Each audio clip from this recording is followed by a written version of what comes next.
అందరికీ నమస్కారం. నేను మీ ఆశ. ఈ వీడియోలో నా పెయింటింగ్ ద్వారా చెప్పబోయే విషయం ఇమిటేషన్. మన పిల్లలు మనం చేసే పనులను, మాటలను ఇమిటేట్ చేస్తూ ఉంటారు. చిన్నతనంలో ముద్దుగా కొన్ని మాటలను వాళ్ళు తప్పుగా మాట్లాడినా మనం పెద్దగా పట్టించుకోము. ఎంజాయ్ చేస్తాము. కానీ అది తెలియకుండా వాళ్ళు పెద్దవాళ్ళైనా మాట్లాడుతుంటారు. మాన్పించడం కష్టమవుతుంది.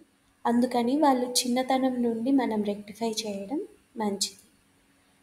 ఇంకా మన ఇంట్లో కంటే స్కూల్లో ప్లే ఏరియాల్లో పిల్లలు ఎక్కువ సమయం గడుపుతుంటారు. అలాంటప్పుడు రకరకాల పిల్లలను అనుకరిస్తూ ఉంటారు.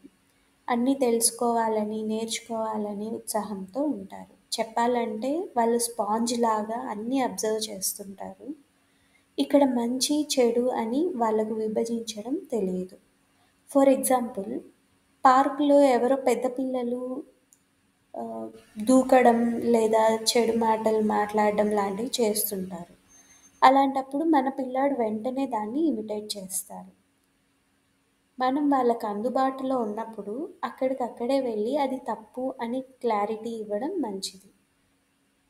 ఇది చిన్న వయసు నుండి ఇది మంచి, ఇది చెడు అని చెప్పడం వలన వాళ్ళ సోషల్ బిహేవియర్‌కి ఎంతగానో ఉపయోగపడుతుంది. మీకు కనుక నా పెయింటింగ్ అండ్ టిప్స్ నచ్చినట్లయితే లైక్ చేయండి, షేర్ చేయండి, సబ్స్క్రైబ్ అవ్వడం మరవకండి. Happy parenting. ప్రేమతో మీ ఆశ. Thank you.